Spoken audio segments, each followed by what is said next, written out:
नमस्कार दोस्तों, हमारे YouTube चैनल जनवाणी पर आपका स्वागत है।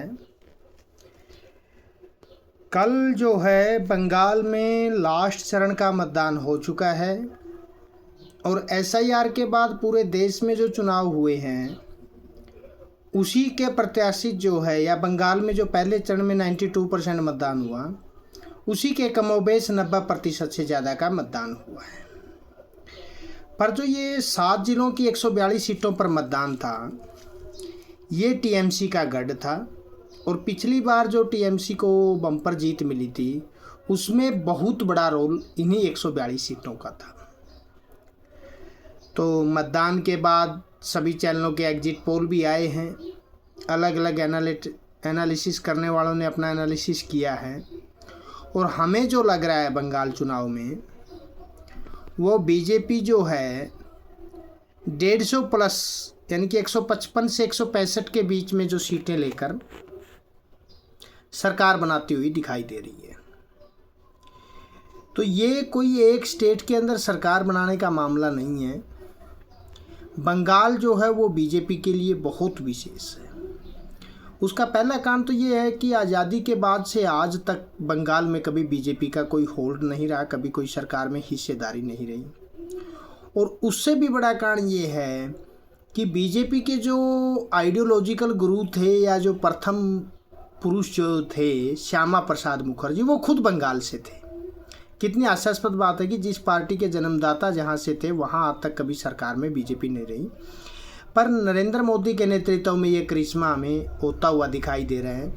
और बीजेपी जो मेरी भविष्यवाणी कह लो या एनालिसिस कह लो या लोगों से जो पता लग रहा है तो 155 से 165 सीटों के साथ बीजेपी बंगाल में पहली बार सरकार बनाती दिख रही है। तो बीजेपी के लिए जो 3 प्रदेश, एक तो जो पूर्वी भारत है उसके अंदर अगर बंगाल बीजेपी जीतती है तो बीजेपी के लिए पूर्वी भारत जो है पूरा एकदम से भगवा हो जाएगा। दूसरा जो है जो 3 प्रदेश अंग, बंग और कलिंग जो बीजेपी के लिए दूर की कौड़ी नज़र आते थे वो तीनों के तीनों बीजेपी के होल्ड में आ जाएंगे। तो बंगाल के अंदर जो है बीजेपी की जीत की भविष्यवाणी जो है और उसकी जो वानगी है वो जो मेरा एनालिसिस है वो 2 बिंदुओं पे टिका हुआ है। एक तो ममता बनर्जी की बौखलाहट और इलेक्शन के बाद कल का उनका बर्ताव, और दूसरा कांग्रेस के युवराज राहुल गांधी का एनालिसिस।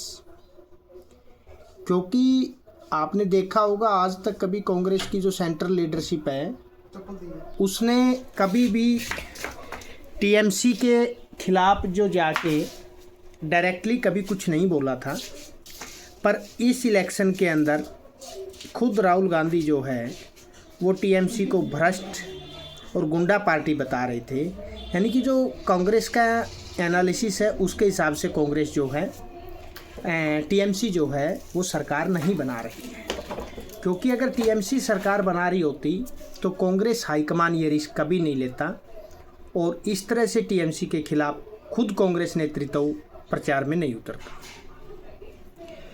तो आज का जो हमारा वो था वो बंगाल के एनालिसिस ही था और बंगाल का एनालिसिस ये बता रहा है हमारा कि पश्चिम बंगाल के अंदर भाजपा 155 से 165 सीटों के साथ सरकार बना रही है। धन्यवाद।